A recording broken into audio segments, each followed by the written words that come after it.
This is the BODAR Blast by the USS Decatur, with your host, Lt.j.g Daniel Ehrlich. All views expressed on this show are not those of the United States Navy and made by the individuals who are on the show. All music used is used with the permission of the songwriter or is royalty-free. This is a feature production of the USS Decatur and is made free to use and free for all the families and supporters of the USS Decatur DDG 73. Old and daring. And welcome to the BODAR Blast. I am Lt.j.g Daniel Ehrlich, and thank you for joining us on our 9th episode of the podcast. And we've been continuing to do the mission for the Navy out here in the Western Pacific, and while it's still business as usual with normal operations that we do out here, we have been having some fun over the last few weeks, so I'm kind of excited to tell you about some of the things we've been doing over the last few weeks in early May into the middle of the month. So we started out the month with Cinco de Mayo, and our Multicultural Association led a awesome event which celebrated Cinco de Mayo, including a cake cutting by the captain, as well as some games. There was Pin the Mustache on the Goat, which is, a goat is, if you don't know, the slang term for a chief, or a chief petty officer. So we were pinning the mustache on our beloved bosun mate, Chief Petty Officer Cora. I tried it out. I went a little left. I had forgotten how dizzy you get from those kinds of games, and I felt very sick afterwards. I wanted to puke afterwards. But the other games included Loteria. Loteria is very, very similar to American version of bingo, except it deals with words and pictures and stuff like that instead of numbers and bingo balls and such like that. So our Multicultural Association led that event. Very successful event. I think everybody had an awesome time. Look at the social media post on our social media and you'll see more about that event within recent history. We posted about it. We also pulled into Guam this month. So Guam Part 2, as some might call it. Another kind of, put the business suit on, put the tie on, and get the lunch pail ready, and it was a working port, so getting work done. A lot of our sailors got a lot of important work done for our systems that were having issues or casualties, and they did a great job in port in getting a lot of those issues fixed. I know, for instance, my fire controlman working on the close-in weapon system on board, they put in a lot of hours. I know the fire controlman Aegis variant guys working on Spy also put in a lot of hours, so big props to them. It's not easy seeing everybody go home or go to their hotels, and you're still grinding that out here, but it is kind of that bring your lunch pail mentality, and those guys and gals really put in a lot of work to and care about their systems, and the level of ownership that every sailor has for their equipment on board is admirable. Everybody really puts in a lot of work and effort, makes their equipment their own. I know in weapons department, our gunners and fire controlmen name their guns. That's just kind of an endearment thing for the equipment that they take so much care of, because they do put in long hours for that equipment. They do put in a lot of time for that equipment. So it's kind of a labor of love for them. But Guam was awesome. Everybody got the experience to not only work on the ship, but also go out in the town, eat some good food. I know I had some great buffalo wings. For those of you that have been to the Horse and Cow in Guam, best buffalo wings in Guam. If you ever do get to go to Guam, no free ads, but I'll shout those guys out. They have really great wings, and there's Submarine Bar, really good beer as well. But went there. I know a lot of people got hotels. I certainly did. And that's one of the things that's tough about being on deployment. I was talking to friends about it recently in some texts. It's a tough thing on deployment. I'm sure your family members that are on Decatur talk about it too. Is just we're very close on the ship. It's a 300-person family, but when you're at sea together for 7 months, you get into Guam and you just want some time alone. it's a port where you don't need a buddy, and you just get a rental car, you get some food, and you get a hotel room, and just relax. I know for me, I watch some YouTube videos, I go down to the beach, I read a book, and have a beer in my hand. But it's one of those times where you can get a little bit of privacy that, unfortunately, this ship is not really able to afford you. And that's one of the toughest parts about being in such close proximity is, and I find it too, and you've probably heard in my recordings in the past, people opening doors and moving about spaces as I'm recording, because there's almost no privacy on board. Everybody's using a space, or it's a public space, or anybody can kind of get to you whenever they need to. And that's important, because if there's an emergency or something, that's a big deal. But it's also one of those things where if you do need to cry, or if you do need to just have a moment to just be alone, it's tough.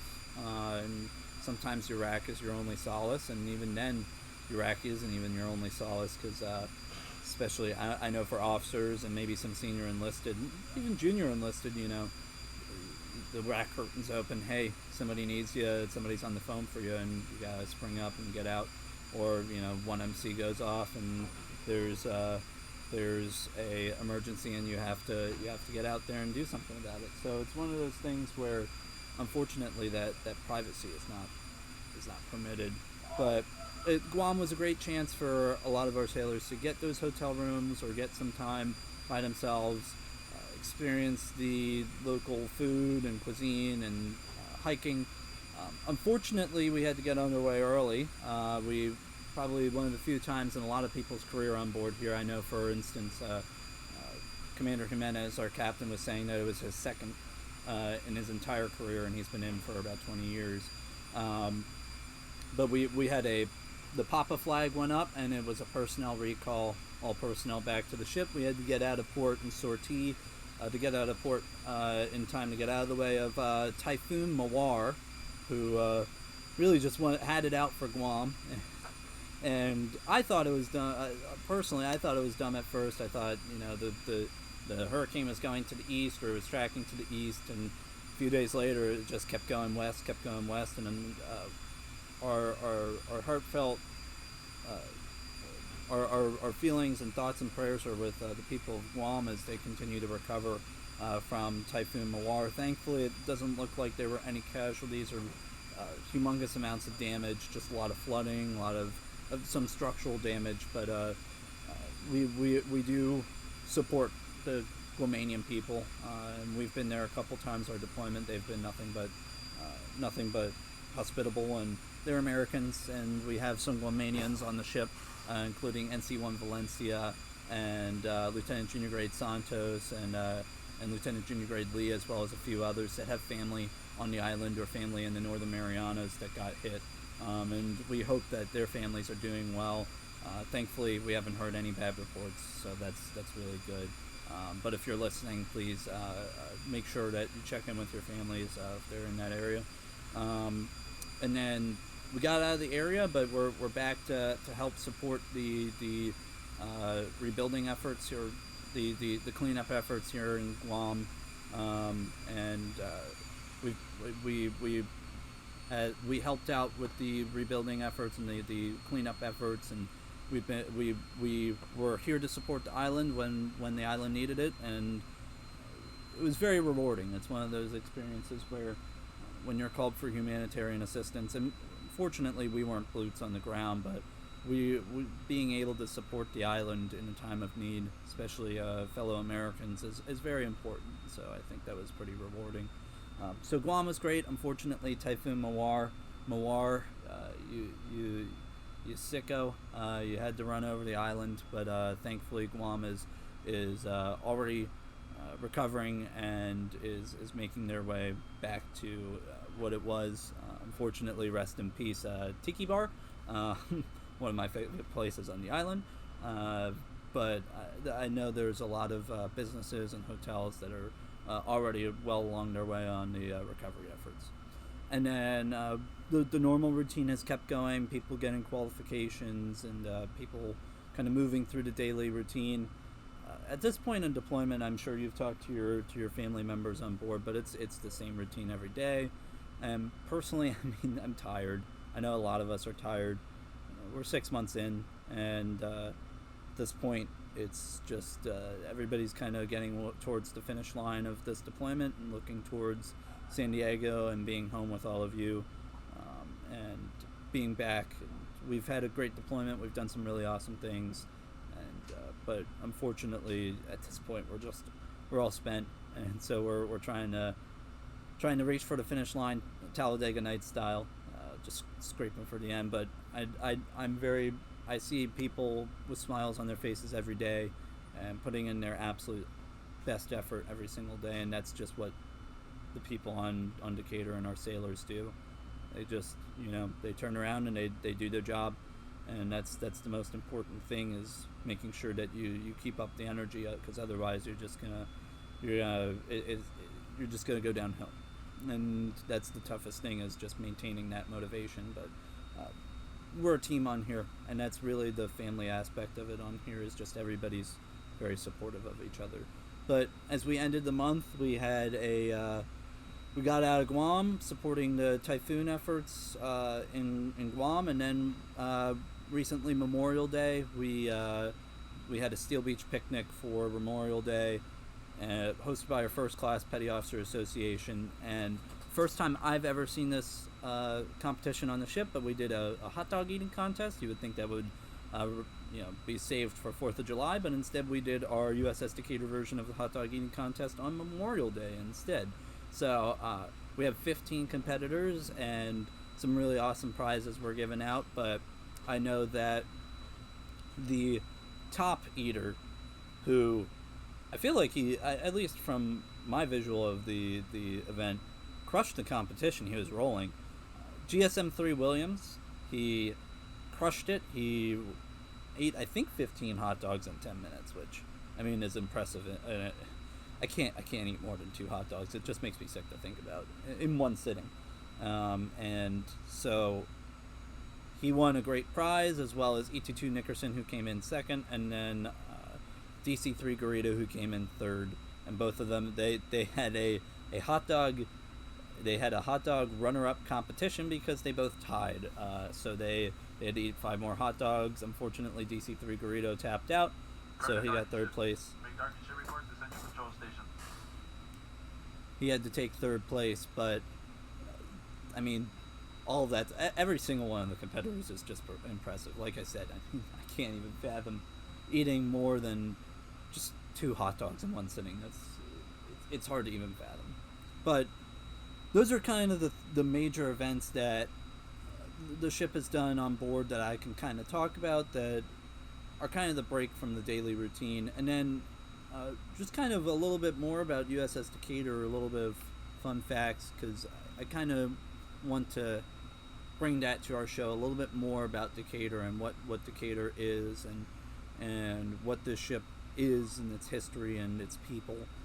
And that's the whole mission of this show. And so today I want to tell you a little bit about the history of Decatur and Stephen Decatur himself. And the man himself was a pretty cool dude. He's somebody I really would want to meet. He was the youngest officer ever to take command of a ship in the Navy at 25 years old. He took command of the USS Constellation, I believe, at 25 years old, and was a very young Commodore. He was a Commodore because at that time that was a rank in the Navy, and so we derived a lot of our ranks from the Royal Navy at the time. But he's very famous for 2 major events in American history and American naval history, and the first one was during the Barbary Wars in the late 1700s, early 1800s, against the Barbary pirates of northern Africa.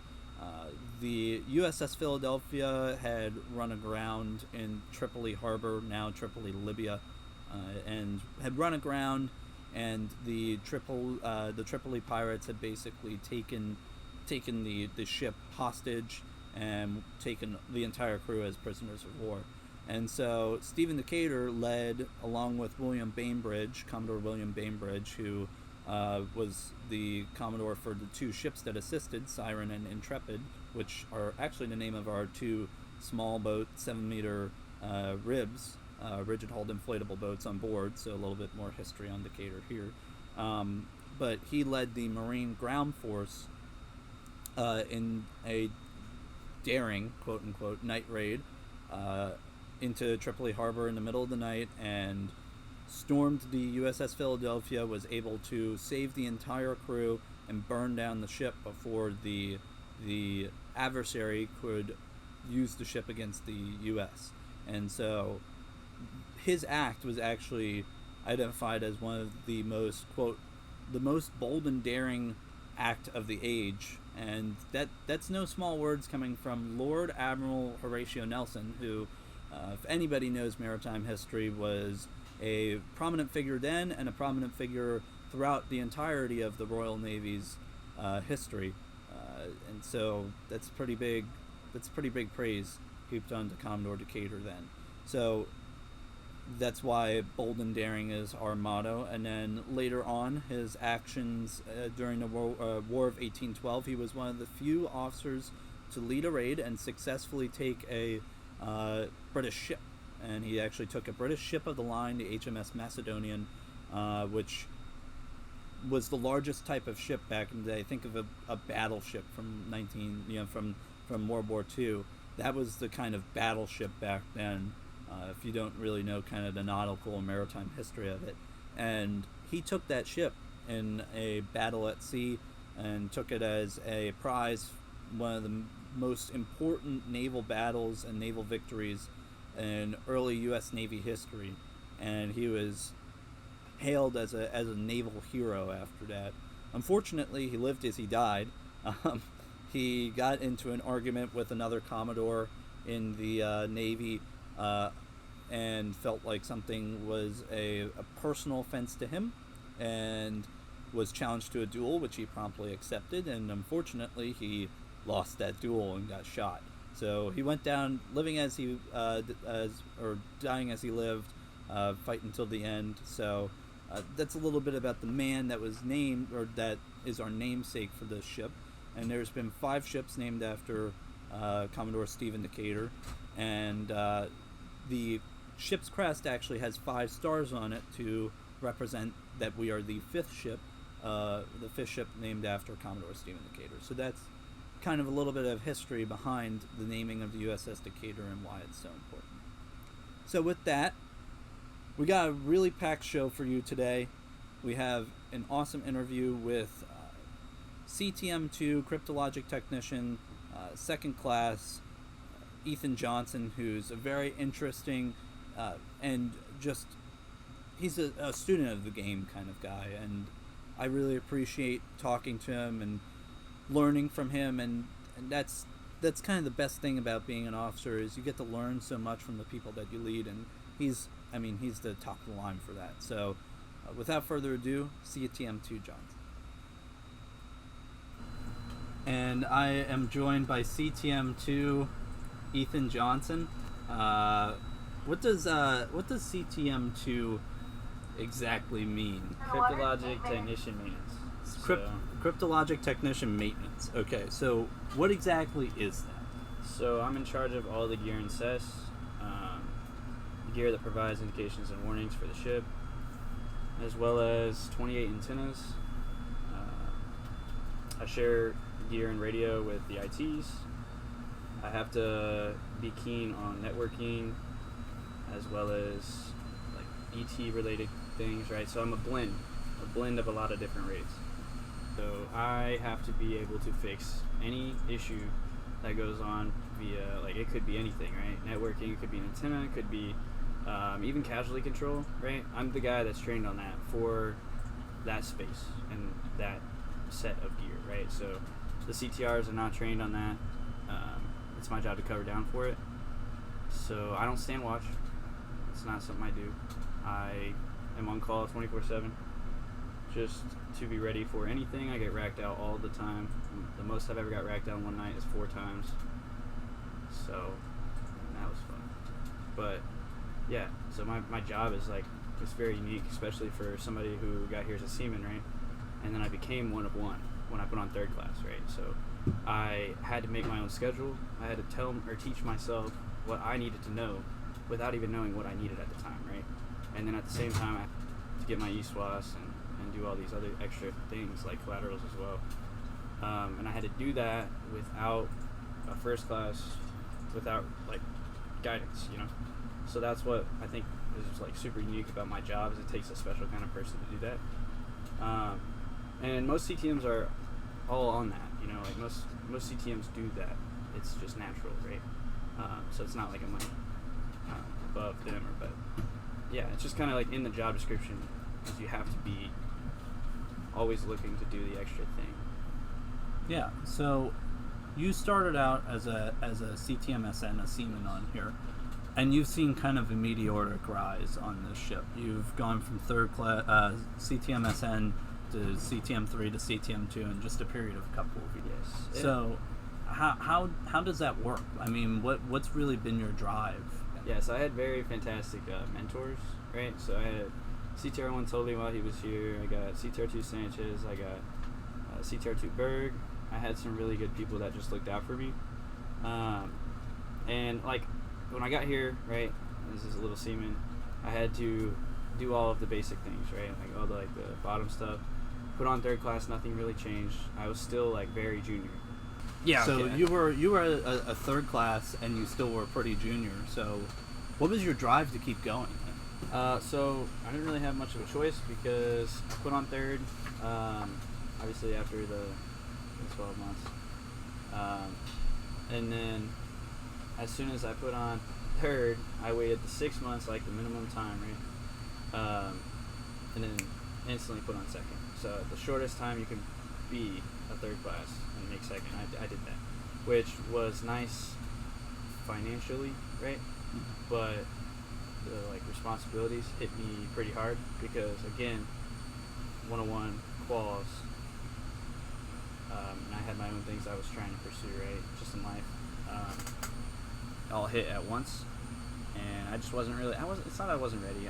I did my best, but you know, it started getting very difficult, right? So quals dropped, right?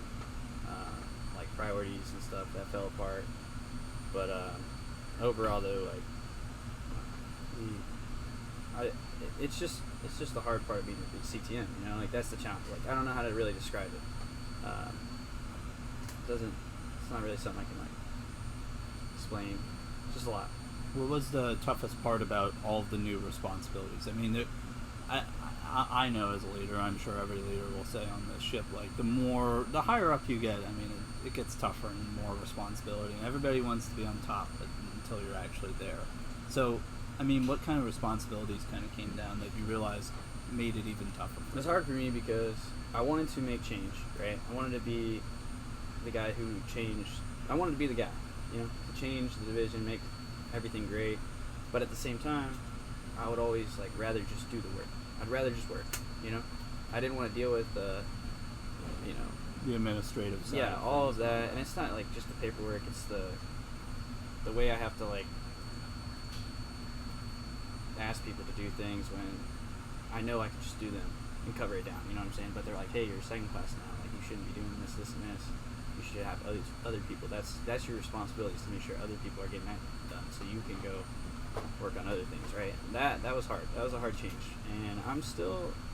But see, the 101 kind of came in clutch at this point because for me, I still do. I have the most maintenance hours, right, in the division, right, because of the 101. So I still get to do my work, which is the part I actually enjoy about the Navy, right? Just working, not really all the rest, but yeah, no. I don't know. It's just difficult. The second class has been real difficult, but I'm glad now. You know, I went over the hump and made everything. I made it. It's good. I got my system. Well, what got you over the hump then? Just time and learning. So everything in the Navy, I've always just been thrown into it, right? Hey, everything. I don't know how to fix certain things with my gear, right? Cool. I don't get trained. I had to figure it out. I learned by things breaking and me having to fix it. Sometimes I'd stay up for days working for things that now I stay up and knock out in 10 minutes, right? So CAS reps that didn't need to be CAS reps, but I didn't know at the time because I did my best, and I mean that's what I need tech assist, right? But now I've done it so many times, it's not that big of a deal. But yeah, most I ever stayed up was 3 days working on CSEP range for us last year, and that was my crucible, right?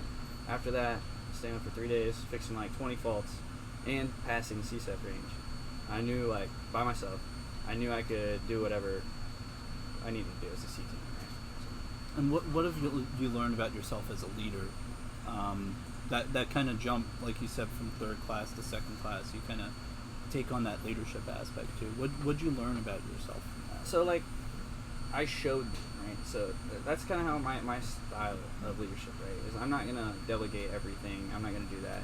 At the end of the day, like, I try to do everything by example, right? I try to lead by example, and that just means me, for instance, staying up for 3 days. I got to use that for a while. I would mess the guys up, like, all right, guys, look, I know it sucks that you guys are going to be missing out on your sleep because of this or that, right? But, like, think about what we were doing last month, right? I fell asleep on the floor for an hour. That's the whole sleep I got in 3 days was an hour on the floor before clamp down, and then I had to get up for clamp down, right? So they kind of saw that happen. They saw me like, oh wow, okay, Johnson is really putting in the work. And people wouldn't complain like about when I asked them to do stuff. At that point, they were like, okay, yeah, I got you, right? Because it's not like I'm being unfair, right? Because I've been through it too. So they got to see it visually, and that's how I kind of like to do things just in general, right? Like if it's hard work, I'm gonna go and do it myself first, with as many people that I can take, right? I'm not gonna like do it all just to do it, and then kind of just hope that people see me working and they're like, okay, we can follow that guy, we can do what that guy is trying to do, right? Yeah. Trying to lead by example. I think that's the best way to do everything. Like, especially here, it just makes sense to me. Yeah, and you talked earlier about, and I mean, we've talked about it before, just guy to guy, but we've talked about kind of your mentors, and you talked earlier about CTR1 Tully and others. What made those people special? What did they teach you? Kind of what did you learn from them? And I mean, do you still have a bond with them? Yeah, so I try to talk to them as much as I can, but obviously, like, deployment makes it difficult. Tully, CTR1 Tully, he helped me figure out pretty much everything on this ship. Everything, right? He held me to a standard that I didn't even hold myself to, right? And when he left, right, I had to hold myself to this, at least I tried my hardest to hold myself to the standard that he was holding me, right? So, I mean, it wasn't always fun, right? Like, we had rough days because he wasn't going to let me slip up. He held me up. And he always believed in me, right? He always had my back for everything, right? If somebody was wronging, like, somebody was messing with me and stuff, or doing me wrong, right? He would never let it fly, right? And then he was a man of his word. Everything he ever said he was going to do, he did. He's just a really great person that I got to meet in the Navy. That was one thing that I will take with me from beyond this, is that, like, regardless of, you know, everything the Navy can be, or, you know, in the bad days, right? There's really good people still out there, and I would never have met them if I didn't do this. So, yeah, he taught me a lot. My standards for myself now are raised because of him. So I'm a better version of myself because I met them. Yeah, and you also mentioned people that are still here, like CTR2 Sanchez, who you tried to bring him, wrangle him onto the show and do our first duo interview. I don't know, it's fine. So a little funny story about this. It's, you know, about an hour and a half before recording, we figured out when we were going to do the interview, and CTM2 comes by and is like, hey, so do you mind if we can, if I bring on Johnson, or if I bring on Sanchez for the podcast? I'm like, first duo interview, sure. Yeah. And then Sanchez and Johnson are both arguing with each other in front of me about whether Sanchez wants to be on the show or not. So you didn't even tell him. Oh, he was doing it. Did you tell him? Yeah, of course I did. You told him that he said he'd guest star for a little bit, but, you know, folded. He folded? Yeah. He folded at the last minute? He folded last minute. Can you really rely on someone like that? Yeah, you can, because he doesn't do that unless, if it's the real deal, he'll never do that.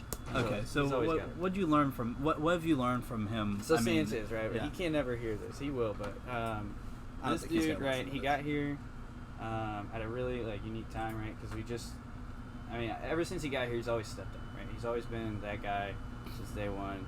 We lost our chief, right, in our first class, so he took over as LPO, and he just killed it. He did it great.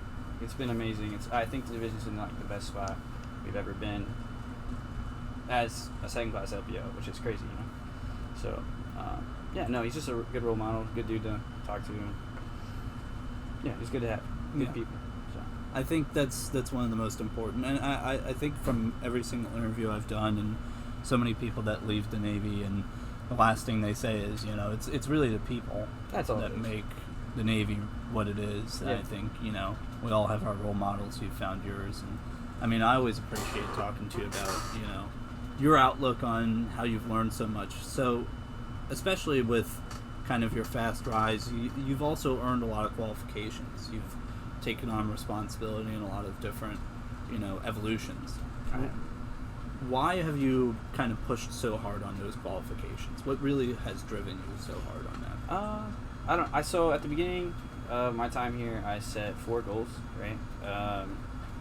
I always used to say 3, but then I picked up a new one.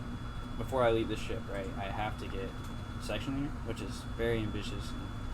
I have a year and a half left, so we'll see. I believe I can still get it, but section leader, at-will, watchable coordinator, and forecastle safety. Those are the 4 things that I want before I leave, or at least to have experience, right? And I messed around with watchable coordinator a little bit, but not much. Still trying to get back on that horse, but that's going to be more of a San Diego thing. So, and it's just fine. I'm waiting on it, but I just set goals, and I will do anything to get there. I'm ready to put in the work. Every once in a while, every few weeks, I'll sit down and think, just write it out, and just try to figure out what do I have to do to get here, how many hours do I have to spend trying to get here. And again, I don't have watch, so it's not really going to be I didn't have the time to put in the work to get these, right? It's more of it's just me, right? Trying to balance deployment and having a little bit of fun out here, and things like that. But at the end of the day, those are the things that I need.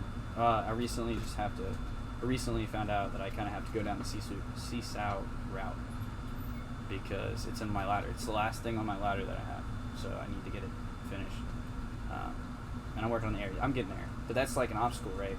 That CSAO is just in the way of what I want. The quals, I like them. I like getting those quals, right? Because it's fun. I set a goal a year ago, and I'm trying to see it through.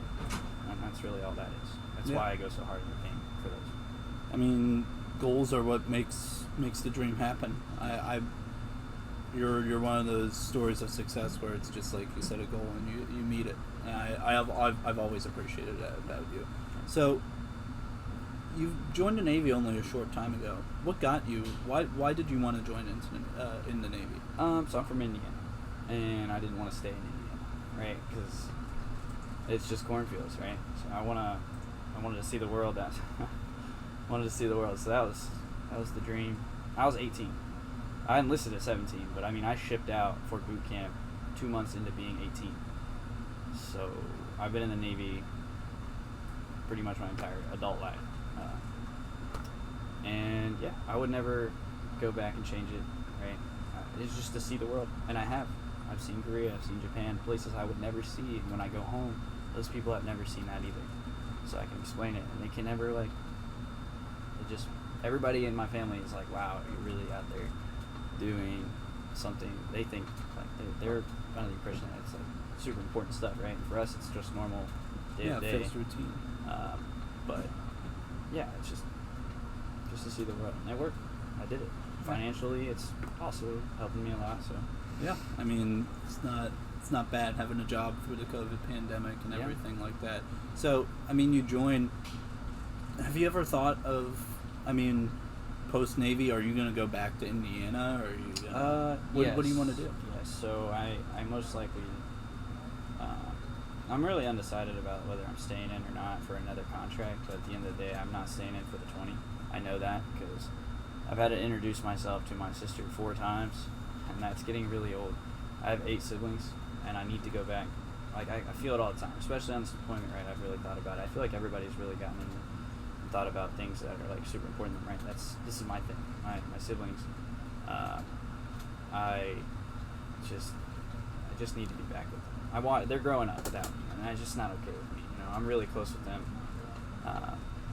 but I have a lot of opportunities back home too. It's not like I'm just like throwing it all away to be with family. I got my family's huge into oil back home, so financially I have a lot of opportunities, a lot of routes to go down, and I want to go to college too. This GI Bill that we earned, right? So yeah, I'm going to definitely go back to India, I believe, at least for a little bit. I don't think I'll stay like long term, but I definitely want to go back for a few. Let me guess, University of Kentucky? No, so I probably won't go there. I'll probably go to college at home, right? And then do my college time in Indiana with family before I branch out and go back to living and seeing as much as I can. Yeah, because I remember first meeting you, and you were wearing all Yes, the Kentucky yes, gear, that's and you were in blue and all of that. Yeah. Are you a big Kentucky fan still? I am. I have missed March Madness this year and last year. You didn't miss much. Yeah, I heard I didn't miss much. But, yeah, it used to be huge to me. I used to love it. So. Yeah, because Kentucky used to be good. Yeah, they used to be good. But They here used we to are. Hey, you know what? Hey, you know what? My team made it to What team? Penn State. Oh. Yeah, that's my Wow, alma mater. really? I mean, they made it to the NCAA tournament for the first time in 10 years. Oh, so 10 it's years, like- wow. I know, You've been right? a fan for 10 years. Okay, after you're that? old money, I'm new money, I get it, I Okay, get it. all right. I mean, yeah, well, that's how we met, was kind of NCAA. well, talking about basketball. Kentucky, and I see you in this blue and white, like, I still have it. freaking, I wear it all the time. this blue and white track outfit. I got the J's with it, yeah. You were wearing the J's Yeah, with of course it too. I was. I got the the Kentucky J's. It's hilarious. I remember that. It's a solid fit. Do you still have them? Yeah, I have them in my rack right there. Oh my gosh, you could go out with the fit in Korea or Japan or wherever.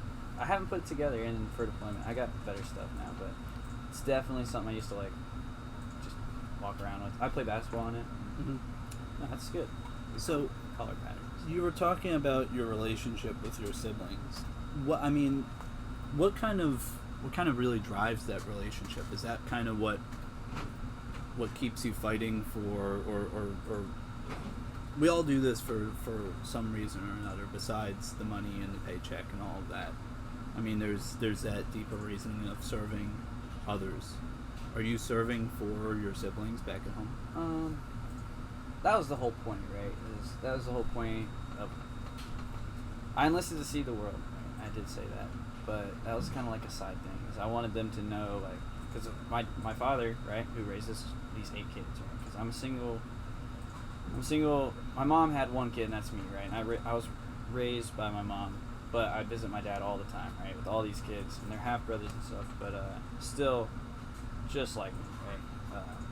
Really, really close. Point is, though, I needed them to know there's a way for them to go to college without my dad having to pay for it, right?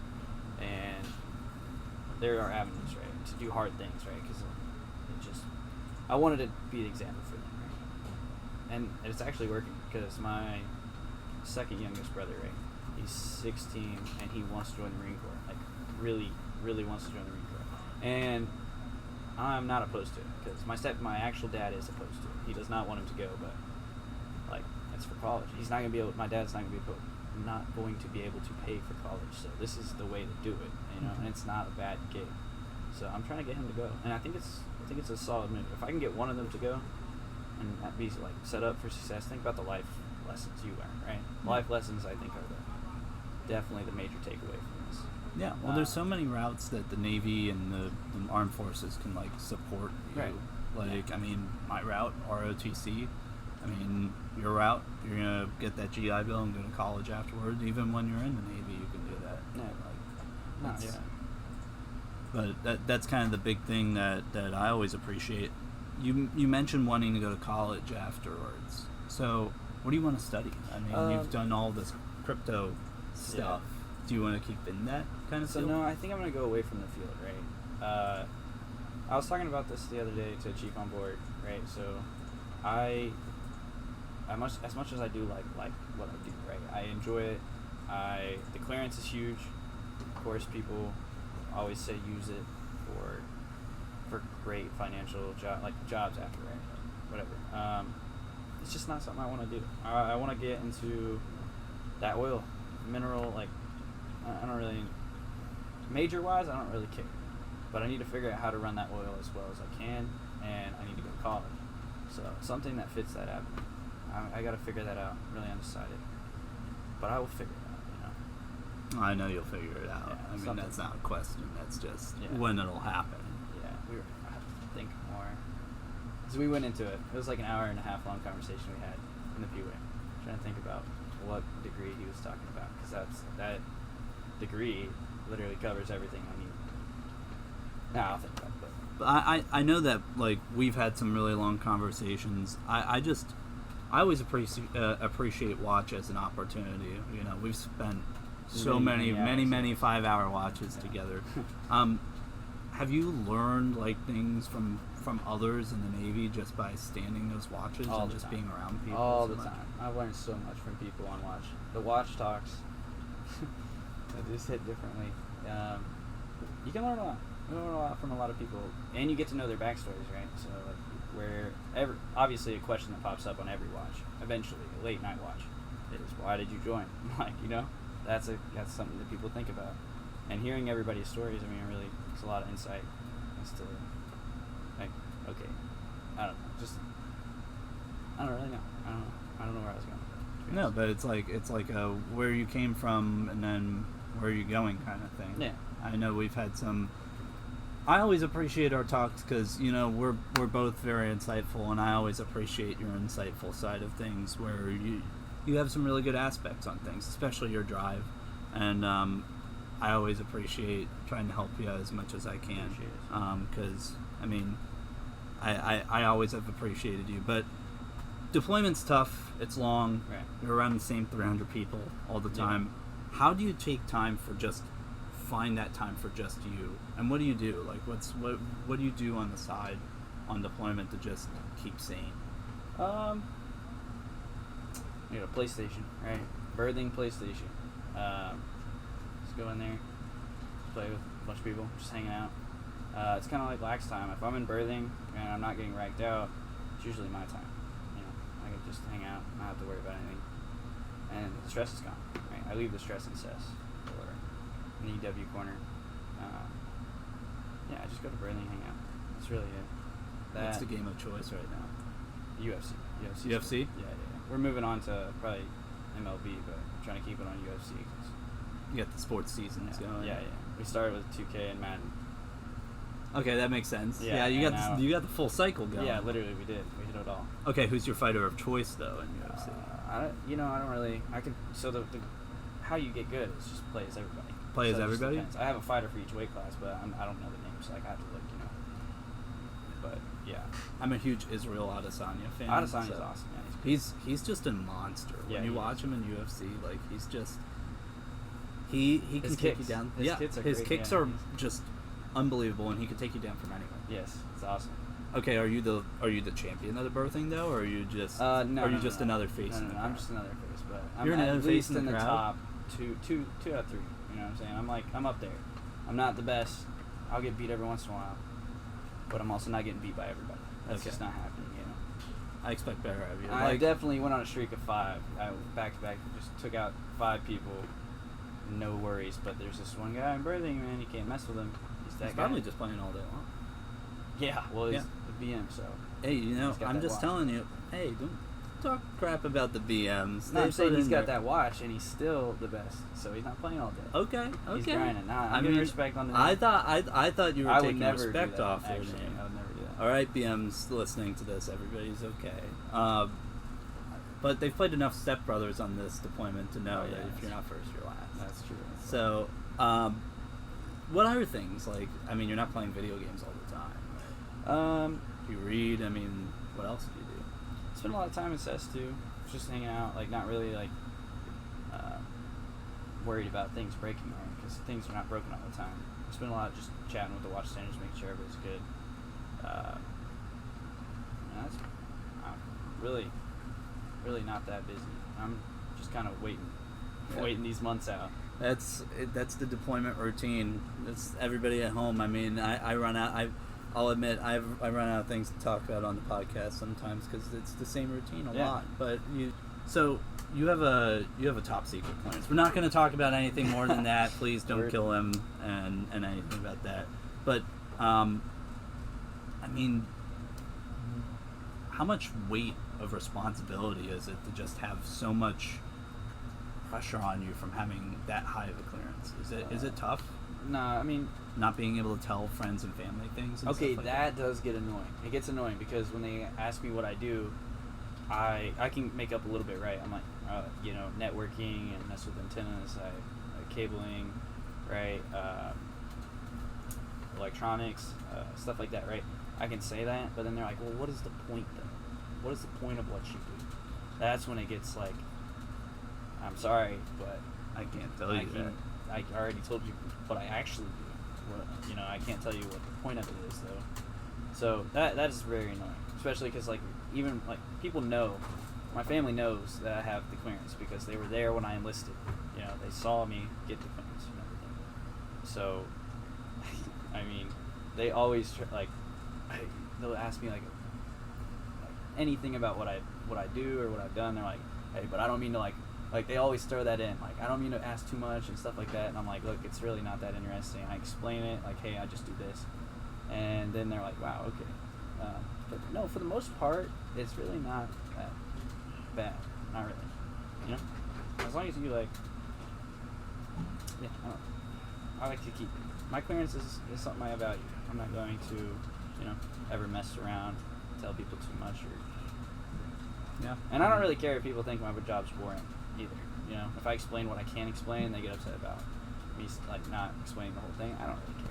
And people ask me stuff that obviously I'm not going to be able to answer.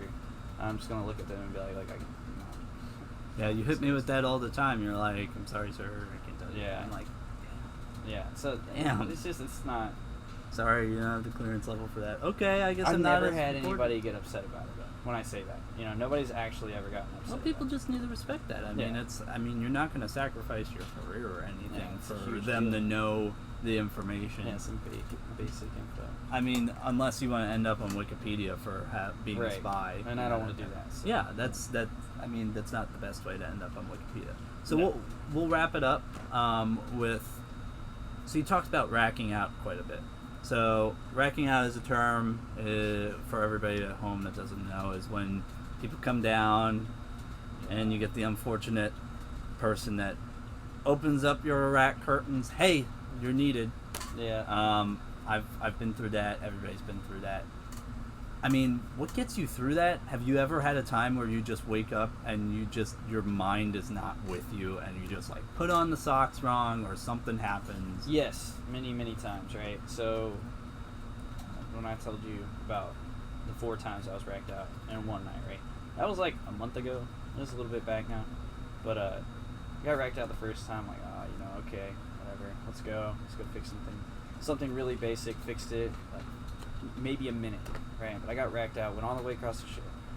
I'm already awake, go back to my rack, try to go back to sleep. Before I can even fall back to sleep, I get racked out for something similar, but not the same deal. So I go back up there, fix that within same time, nothing, right? At this point, I'm upset, right? Naturally. I'm upset. I want to sleep at this point. I'm done. And I get racked out again for something similar. At this point, I was told that what I did to fix it didn't fix it, but I knew it fixed it, right? So I was upset. I got up. This time I'm livid. I go in there. I didn't even go back to sleep after this. At this point, I laid in my rack, but I could not fall asleep. But I went back and I showed everybody. I did training on the spot. I was like, hey, look, this is what it looks like. I told you guys that it's fixed, right? Don't call me This is again. what it needs to look like. And if I have to get up again, I'm going to lose it. And then it was 4 a.m., something like that. And it was already too late. I was like, all right, I'll just sit in my rack. And I couldn't sleep. And they tried to wake me up again. And that's when I told them no. That was the 4 times. I was not doing it. And I'm glad I didn't, because the next day, after I finally, because I stayed up, right, but I didn't make it into SES until before it clamped down. And I just told them, the other watch team took over, had no issues, because the problem didn't exist. And I was upset about that. You're just a little Racking upset. out is the worst part of it. I mean, how do you get up from that? I mean, just, what gets you up? Do you just like have to. grab some I literally don't caffeine have an and call it option. a- No, I don't have an option. For me, it's a trade-off of not having watch. I don't have watch so that I can get racked out at any time. Yep. I don't know. I don't think I would trade my life for that with regular watch. I wouldn't trade that. I don't know. Waking up once in the middle of the night is hard enough. I'm drinking like a Dr. Pepper at 2:30 in the morning to get myself up. The problem is the schedule, right? You set a schedule. You try, like, for instance, I get up at a certain time. I stayed up till a certain time. I ate mid-rats and I went to sleep. So I could wake up and eat breakfast so I can get 4 meals. That's where I was at the time. But when you get racked out in the middle of that, it ruins the entire thing. Because I was set to get, like, I think it's like 7 hours of sleep or 6 hours of sleep. I set myself up for that. And then lost all of it. I got like 2 hours. And ruined my whole day, you know? Yeah. And then the next day, I went to sleep early. Ruined the whole, like, routine, everything. Ruined all of it. Yeah, it just ruins your day because your sleep schedule's just all screwed up after that. So that's the problem with getting racked out. I always hate, like, the phone. You hear the phone ring and you're birthing, and you're just like, nobody's picking up, and then you just have that feeling that somebody's calling for you. And you lie awake in your rack. They stop calling. Like, no. They definitely don't call anymore. They stop calling, and then like 5 minutes later, that's when you you get the shake. Yeah. Hey, the captain's calling for you. That's the worst. It's the worst. It's the worst feeling. It's the worst feeling. Yeah. Well, CTM2 Johnson. I mean, you can't talk about a guy that grinds more than you. I always appreciate talking to you. I mean, I it's appreciate the just opportunity. we don't, our schedules don't always coincide, but I mean, I always appreciate just how much you're just always trying to get better. Yeah, I'm trying. And I appreciate you coming on, and thanks for coming on the BODAR Blast for this interview. Yeah, no problem, sir. Yeah. And thank you again to CTM2 Johnson for joining the show and being our interviewee for this episode. And now we're going to wrap up the show. I'm going to leave you here. We'll end out the show at the end of this next segment, but we're going to wrap up the show with a little bit of a longer segment than you're used to. We're going to try it out. It's called the Second Tour Slam. We got a couple of our second tour division officers, so officers that have already done their first tour, gotten their SWO pins, come on to their second tour, and are working a little bit more advanced jobs on board, have seen it all in their first tour, and can give the first tours kind of that advice on their second tours. They provide some advice and a little bit of some fun moments, some funny moments from their first tours, as well as just some kind of general advice that they give to us first tours on the ship. So without further ado, I'll lead in with a few of our second tours for our second tour slam. Hope you guys join us next time on the BODAR Blast. Okay, so we are down in the weapons office on board USS Decatur at sea right now, all cramped together within about 5 feet together. I'm joined with 4 of our second tour junior officers on board. So Lieutenant Junior Grade Caleb Johnson, Lieutenant Junior Grade Sam Moon, Lieutenant Jake Sturkenberg, and Lieutenant Junior Grade Jake Stout. You got your recording jitters out a moment ago. Now we're doing the actual recording. But thank you all for joining me tonight. I'm kind of in the back here because they're all going to huddle around the mic. This new segment we're calling the Second Tour Slam. And it's just a bunch of second tours talking about a prompt I give them and kind of talking about experiences from their careers so far. So the prompt for this week's Second Tour Slam for all of you guys is silly things you did during your first tour, things you wish you had known during your first tour, and then advice you would give some of the first tours on board. There's like 20 of us, and we always appreciate advice. So some advice of things that you've learned in the past. And go. Am I up first? Okay. Do I need to say my name again? No. Just go straight into it? You can say you're Caleb Johnson. Yeah. Okay. Hello, everybody. Caleb Johnson. So, silly thing I did as a first tour, other than being perfect, I had one slip up. Shut up. Whatever. Hey, if you're perfect, you're perfect. But no, seriously, so I think the first thing I slipped up on was kind of early on. It was very early on. in my Divo career, I guess. Learning like the chief Divo relationship and how important your chief actually is. Yeah. So we were in Sasebo. COVID was a thing, and we were doing Liberty plans for everybody like over the weekend. And I had just taken over MP. On my last ship, MP originally had like 5 Divos, and then they all left, and it was just me. And so it was like a Friday afternoon. It was late. We just finished up work, and I was trying to find one of my chiefs so I could get the Liberty plan signed, so I could sign them, get them to the XO, and then let my guys go. They've been working like super hard that day. And for some reason, I was like, you know what? I'm not going to hold my guys' Liberty up because I can't find my chiefs. And I was like, I'm the Divo. The Divo outranks the chief. Like, you know, dumb ensign mistake. So I just signed both for chief and Divo. And I was like, they're going to have to be okay with it. And immediately Chang was like, get to my office right now. All 3 of my chiefs were there, and they were like super pissed off. And they're like, what do you think you're doing? You're not a chief. I'm responsible for these guys. Like, you might think you're responsible, but I'm responsible. And it was like the first time I got chewed out by a chief in general. And so that was definitely like the silly thing. It was like, do not take your chief for granted, and don't think just because technically you have the higher rank that like you can just step over the chief and think it's okay. So that's probably my silly Divo mistake, silly ensign mistake. I have a good one actually. So on my last ship. Oh, by the way, this is Lt.j.g coming at you live. This one is actually pretty funny. We're getting ready to do LOA on my first ship, and leading up to LOA, as I'm sure you guys know, because everybody here has experience in engineering, you do the safe to operate checks, which is referred to as stow. And so we're getting ready to go through LOA, and I was, brand new ensign, and Chang and everybody kept saying like, oh yeah, we're we gotta give stow, we gotta do this, blah blah blah. They kept throwing out stow, and the whole time in my head I'm like, okay, like I don't know what stow, like the systems test officer, has to do with all of this, but like I guess they're important for this.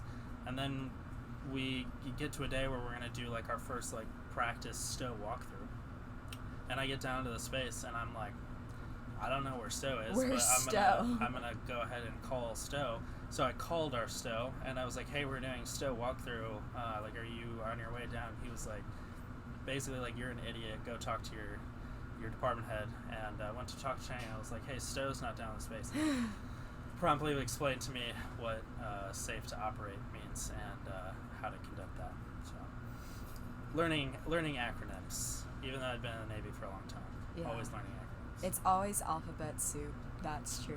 I think we all probably have experiences of like messing those up, especially early on. I thought SMO, which I think it is on some ships, I thought SMO only stood for Senior Medical Officer, and I didn't realize like when you go to ships that there's an actual SMO that's like designated to make sure that like materials and avails get scheduled. And yeah, I sounded dumb for a really long time. Well, the Navy also just tries to come up with acronyms all the time. At Magic just Market. because. All the time. You have a story you want to share with us? I kind of wanted to piggyback off of Caleb's story about the chief situation. So when I was also in MP Divo, this was on Blue Ridge, so we had engine room and fire room, and I was in charge of the guys in the fire room, and another first tour was in charge of the guys in the engine room. And we each had chiefs, and then we had one master chief who was like our DLCPO for the department, but also like was very heavily involved in MP. And there was a period of time where, like he wanted to be really forward leaning. He was like, if anybody's putting in like leave or special request shit, and this was during COVID, so there wasn't a lot of it happening, but it happened occasionally. But he said, if any of your sailors want to put in a leave or a special request shit, they need to have their PMKEE, their professional knowledge exam, for the next pay grade done before they could route anything. And it was kind of a ridiculous requirement, especially for, in this case, it was a second class petty officer who had just put on second. So he wasn't going to be eligible for first in like years. And he wanted a special request sheet, I think just to spend time with his wife. So he routes it to me. And he was like, hey, Chief has already signed it. Can you take it to Chang and Master Chief? I was like, yes. Is your PMKEE done? And he was like, no, I'm not going to be eligible for the test for a really long time. And I was like, I hear you, but, like, you know how Master Chief is. I'm not going to be able to route this until you get your PMKEE done. I promise you, like, you know the answers. It's probably going to take you 2 seconds. He's like, yeah, ma'am, I understand. I think, like, 30 minutes later, my chief is on the phone, and he's screaming at me. He's like, you can't do this. And I was like, what are you talking about? He's like, you're refusing to sign the special request sheet for a sailor. I was like, no, I'm not refusing to sign it. I really want to sign it, but I feel like I'm between a rock and a hard spot between, like, trying to do right by my sailors and trying to, like, buy into the standard that, like, my khaki leadership is setting for the department. I was like, if you want to go talk to Master Chief and explain the situation and explain your thoughts and feelings on it, I'm totally behind you. But, like, this is what's coming down, and this is the standard that Chang has chosen to set via Master Chief.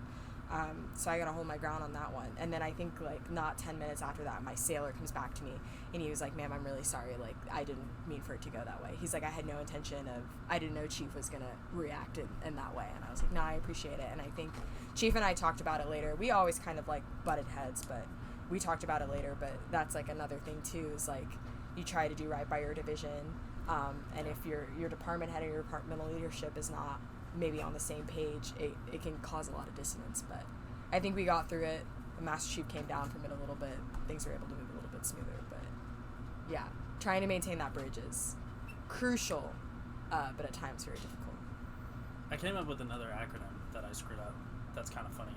Yeah. As a first tour, brand new in engineering, my buddy was the OXO, and every day at Khaki Call, he would brief about this issue with the RO demon. And it was, like, pretty consistently for, like, weeks that he was briefing this. And for weeks, I thought that they were just referring to an issue with the ROs, that they were just calling a demon. That they were just like, there's this mysterious issue with our ROs, and they're just calling it a demon. And then I was doing an engineering walkthrough and promptly found the RO demineralizer. Oh my god. And then realized really quickly that the RO demon was just short for RO demineralizer. I also would think it would stand for just RO demon. Well, like I That's said, what I I was. thought. I didn't have ROs brand on my new. first ship, so I didn't know they needed demineralizers. Yeah, well, like I said, I was brand new, and I knew what ROs were just from being in the Navy before, you know, like, oh, the ROs make water, cool. But I had never heard of the RO demon. I really thought there was a demon in our ROs, and they had no idea what was making them screw up. I think there are all kinds of, like, urban myths and legends in every engineering plant. We all have, like, our superstitions that you grow up with. That sometimes you get down into engineering and you're like, why is everybody speaking a different language? Like, why is nobody, like, walking on this side or wearing this thing? Nobody says this, and we all do these things. It's insane. Yeah. Well, we've heard a few stories. Jake, do you have anything that you want to share about your time as a first tour? I don't really have anything in particular. I just remember being the ensign for, like, the first 8 months of my tour. I showed up to Bunker Hill pretty much weeks before we deployed, and she'd done a back-to-back deployment, so I missed the first one because I was doing school. Showed up to the second one right away, and we left right away.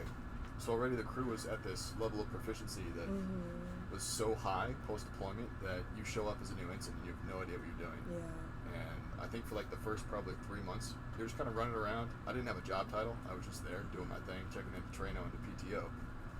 I'm running around the engine spaces. I'm running around combat, trying to remember the codes and the phone numbers to things. And so you finally get your job title. And I just remember for, like, the first probably 8 to 9 months of my tour, almost the whole deployment, you just have this level of imposter syndrome. Yeah. Where everybody around you is at such a high proficiency level, and because you never saw the workup cycle and you never saw any of the trainings or anything else, you have nothing to reference it to. And so it took me a very long time to get an understanding of what SCED was, what OHMS was, what RADAM was, what all these things that we did back and forth that really made no sense, and nobody taught you about it in school. Yeah. Like, the 3M training we got was, I don't know about you guys, but my BDOC 3M training was like 6 hours long, Yeah, same. and it was all PowerPoint. Yeah. I feel like we did, like, a maintenance Awful. university, but We did a 3MU, yeah, and it was very, like, Like, if you don't know what you're talking about, because now, right, they don't send anybody to their ships first. Like, you just go to BDOC, and that's your first time hearing about, like, SCED and 3M as an entity. It's all just completely over your head. You have to, like, see it and kind of know, like, this is what PMS is, and this is what my guys are doing, and this is why it's important, and this is how I track it. Okay, now tell me all of that again. It's a mess. It's hard, too, when you show up and you're like, they don't know where they're going to put you, and, like, you don't know where you're going to go, and you're, like, trying to figure out what would be a best fit for you, but you also know that you really don't have a say. And, like, I showed up, you know, being a prior ET, and I was like, yes, sir, I have experience in combat systems, and they had me shadowing the commo, and I was, like, pretty sure that I was going to be commo, and then they were like, hey, you're going to go to engineering. And I was like, well, that's extremely far out of my element, but I guess we're going to give it a shot. That's why I liked what we were doing with the rotations, because it not only gave new divos a chance to kind of see where their fit was and get their feet wet, but it also was a chance for the divisions and the departments to kind of assess like where the fit was as well. And I know a lot of times, you know, it's needs in the Navy, and that applies on the ship level as well. If there's a spot that's vacant and you need a divo in that spot and you have a new divo, the divo's probably going to go to that spot. They're probably not going to do a huge big shuffle to try and assess best fit and who works well and who has the aptitude, because, you know, part of being a divo is kind of getting good at everything. So there is merit to being out of your comfort zone, but I think there's also merit to kind of giving yourself a chance to experience a couple things and grow into a position that works best for you. My first captain was a pilot, and he was very adamant when I got to my ship. He was like, you're a brand new divo, you get 3 months to just be like unnamed divo, no division. I did the same thing. I mustered with Trano, and there were days where it was awesome because I didn't have any real responsibilities. I could just run around and get PQS done. But then it got to a point where it was really difficult because it was like, okay, I need to get my LCPO Divo qual for 3M, and I have no division to look at SCED. I have no work center suit to tell me what maintenance is important. I was trying to do Divo float stuff. I didn't have a division. And I was, you know, asking people, you know, shadowing them, and they were like, who is this random division officer I've never seen before? So that was a little weird, but, you know, blessings and curses. Blessings and curses. Okay, so we talked about kind of your first tour experiences. What kind of advice would you give for junior officers on board this ship, based off your experiences as a first tour? I'll go first on that one. So, with my discomfort of being on the ship right as it deployed to my level of imposter syndrome, the first thing that I had to get over was asking what I thought were stupid questions. And you had to take out the pride aspect of it and understand that these people were at such a high level, and I wasn't anywhere near that. And understandably, I just showed up to the ship. And so I had kind of like the perfect scenario where I had 3 senior chiefs back to back. Wow. It was ridiculous. I had a GSMC, a GSCC, and then a DCCS. Wow, that's insane. It was excellent. I learned a lot from That's all 3 of those awesome. people. I owe a lot to the officer I am today, to each of them. So I just had to get over the fact that I didn't know anything, and they pretty much knew everything. Yeah. And so until you can get over the fact that you really don't understand anything from school, particularly from your training pipeline, whether it was ROTC, Academy, or OCS, you show up to the ship and you still know absolutely nothing. Absolutely. And so you can't have that chip on your shoulder, and you have to trust your chief, and you have to trust that they're going to train you. And until you get over that attitude check and that pride check for yourself, there's no way you're going to succeed. I think with the way that ensigns are getting pumped onto ships these days, you know, us having, 27 odd first tours, I feel like it's pretty easy for first tours to get lost in the sauce, and kind of, it gives them an easy route to just float into the background and kind of be seen and not heard, but that's not really the way that you get your qualifications done. You know, I had a department head on my first ship, you know, who would die by the sayings of, you know, the squeaky wheel gets the grease, and I think that holds true. And I think, you know, a lot of people, you know, not singling anybody out, but I think a lot of people complain that, you know, that they're not afforded the same time or same experience that other divos have, and when, like, realistically they could be using that time to study, to meet with SMEs, to talk through things, and instead of just like, oh, well, my job is pretty easy and it's not super involved, so I'm just going to kind of fade it in the background. You know, and what we're seeing now is, you know, a lot of first tours coming up right on their slate. You know, still not, you know, OD qualified or SWO qualified, and you know, kind of getting, you know, more or less pushed right at the very end, and then their Divo jobs are kind of falling apart because they only have enough time to study, as opposed to kind of a steady strain approach to the qualifications. So just, you know, always get out there, talk to people, study as much as you can, show that you care, show that you want progress, you know, and you'll eventually get there. Yeah. I guess piggybacking off of that, people see everything. And when I say everything, I mean everything. Especially when you're underway and you're on deployment. People see you when you're operating on all cylinders, and people see you when you're having a bad day, when you're down in the dumps, when you don't feel like doing anything. And I think as a first tour especially, you really have to push through that.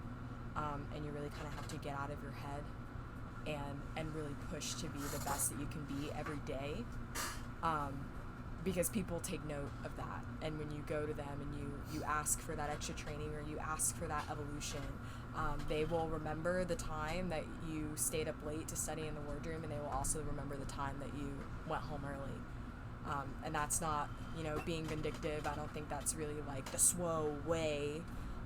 I just think that's like a matter of fact. People work for the positions that they have, for the knowledge that they have, the qualifications that they have. And it's a constant refinement of your skills over time. No one's expecting you to have that from the jump, but they are expecting you to work at it throughout your time being a first tour. Me? I have like two pieces of advice, actually. One of them, Jake, it might kind of, it'll either contradict or amplify your advice. Even though you start out and you don't know anything, and this goes off of what you were saying, Sam, there's no such thing as like too much training. I don't care what anybody says. Like, I was always, so we had this commander at BODAR, Commander Madonia. Oh, he was mine. He was yours? Yeah. So I don't know if you remember, one of his favorite quotes was, "Competence begets confidence." Yeah. And he would say that all the time. And so the only way you kind of get over, like you're saying, like that first tour, like I don't really know anything, is just like study. And there's no such thing as too much study. There's no such thing as talking too much to the SMEs or anything like that. And that's how you get your confidence level up. And once you get that confidence and you get that level of knowledge, you can't be afraid of confrontation. Yeah.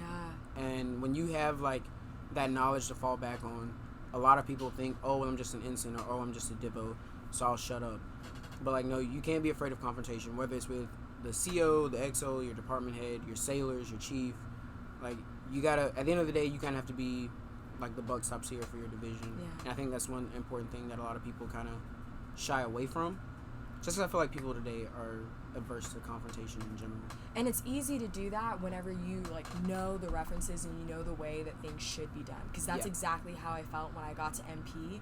Even though I had my SWO pin, I just got my SWO pin and they booted me down to engineering, I felt super out of my depth. I felt like my sailors and my chiefs were just running circles around me, but I just like got in the pubs. I got in the pubs, I was asking questions, I was watching what they were doing, probably for the first like month and a half, 2 months I was down there. And then I was like, hey, aren't you supposed to be doing it this way?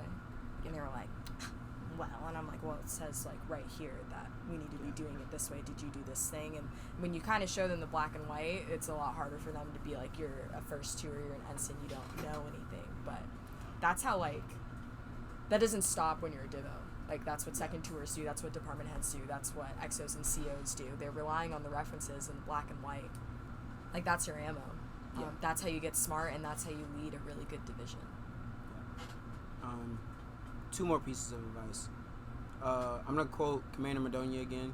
So I don't know if he told you the same story he told our class about when he was talking to one of the captains that was in Japan at the time of the Fitz collision. I don't know if I heard that story. So basically he was talking about how in some cell, might have been the Desron, I'm not sure, but everybody was freaking out when they heard about the Fitz collision. And this one dude was just like kind of like level-headed and calm, and this one guy was freaking out, and he told him something like, don't run, it scares the horses. Yeah. And as divos, like you said, everybody's always watching you, right? And you have so many eyes looking at you. And sometimes it's even like your department head. If it's like that one thing the captain asks about and they're not really tracking it, but you're tracking it, like you can't be frazzled easily. Like there's moments where you should be a little panicked, but keeping a level head is very important to do, or a very important ability to have, I guess, as a divo, because there's so many eyes on you all the time, and your energy is very infectious. That's one thing my last captain told me was like, as a first year divo, your job is energy. Whether it's energy in the water room, energy with your division. Like I don't expect you to be a subject matter expert, but I expect you to keep your guys focused. I expect you to keep your guys like up to the standard. And so like just being able to kind of take that deep breath in certain situations is very important. The third thing, last thing, and then I'll shut up, is like have fun. I know like the SWO community sometimes can seem kind of uptight, and I know there's always deadlines, there's always PQSs, there's always something you have to do, but like take that time to have fun and just like make the job what you want to make it, get out of the divo world what you want to get out of it, and like don't put too much stress on yourself. Like, at the end of the day, you're still a person. So I got a couple more, just real quick. hell yeah. So going off of what you were talking about with tech pubs and like getting into the references, I think equally as important is like learning your maintenance. Oh my god, yes. Like learning all of the checks that your guys are doing on a regular basis not only helps your confidence anytime you have to talk to the captain about like, hey, this is what's going on, or this is what happened with this check, gives you that level of knowledge and that confidence to be able to talk smartly about what's going on in your vision, but it also shows your sailors that you care. Yes. And that you care about what they're doing and what their maintenance involves, what all involves. And it just helps you so much overall. I think once I had a good grasp on like all of our maintenance checks, that's when like things really like,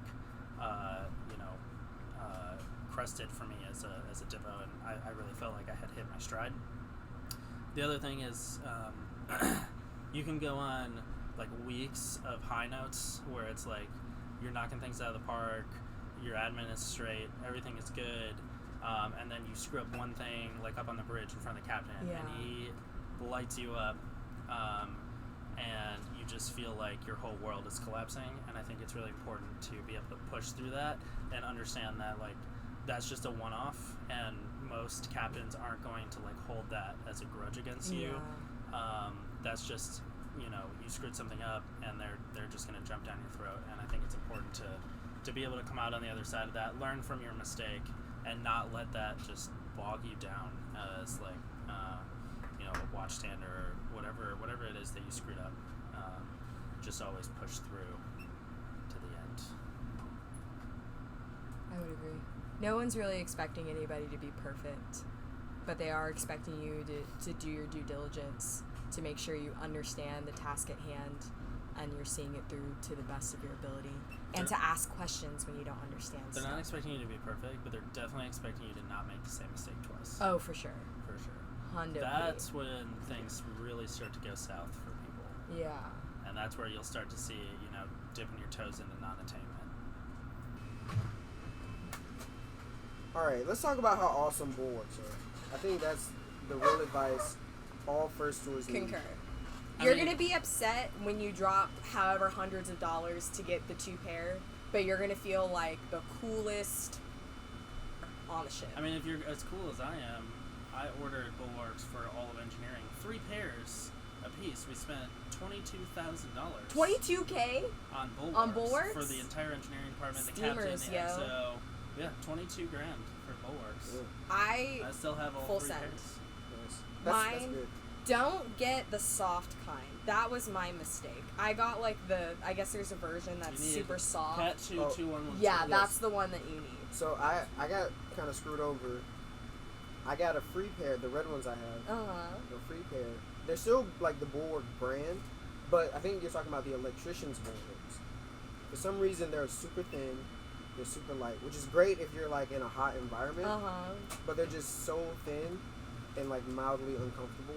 I'm not sure why, but I still love my red couples. I like them too. I will say these retain a lot of heat out here. They in the do. middle of You do Pacific. get a little swamp booty if you're not careful.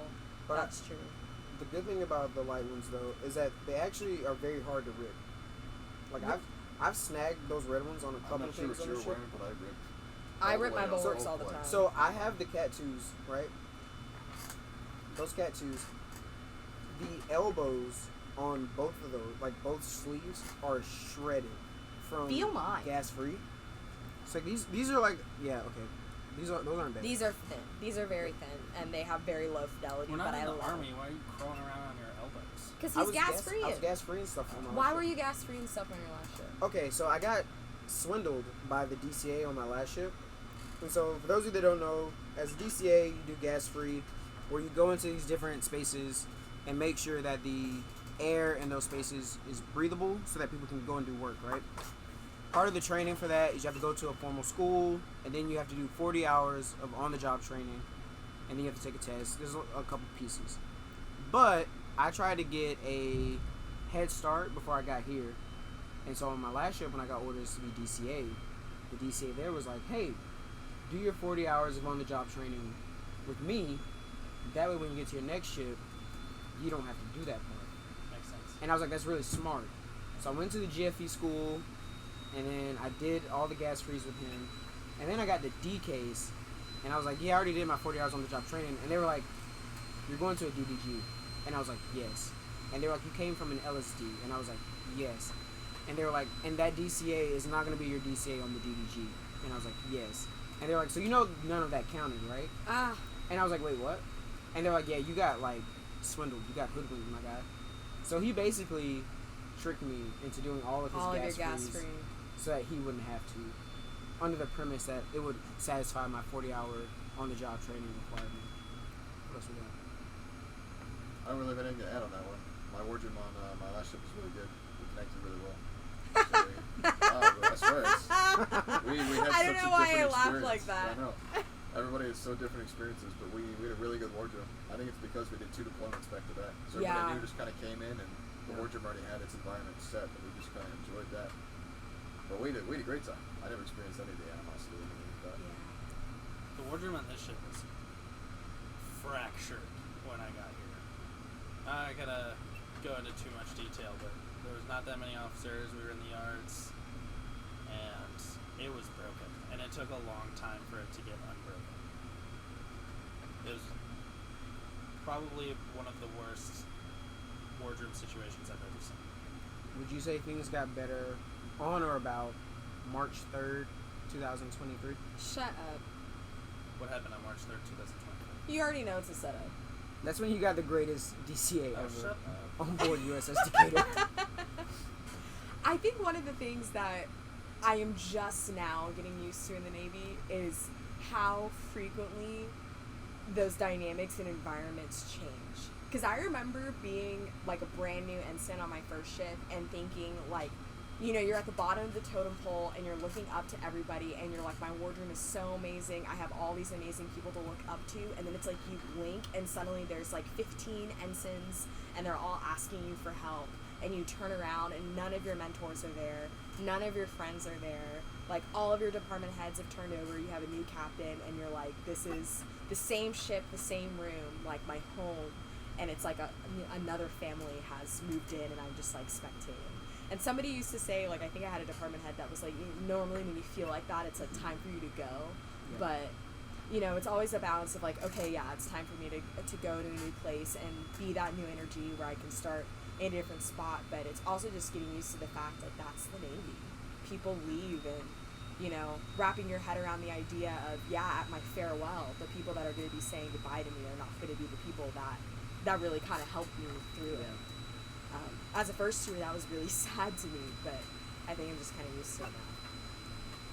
I think it's crazy when right before you leave on deployment, when there's the big uptick in getting manning, Yeah. and like before you know it, there's like half the ship, and you're like, I don't know who any of these people are. Mm-hmm. That was me around the time I left for my last ship, where I would be walking around, and I'm like, I used to know everybody's name on this ship.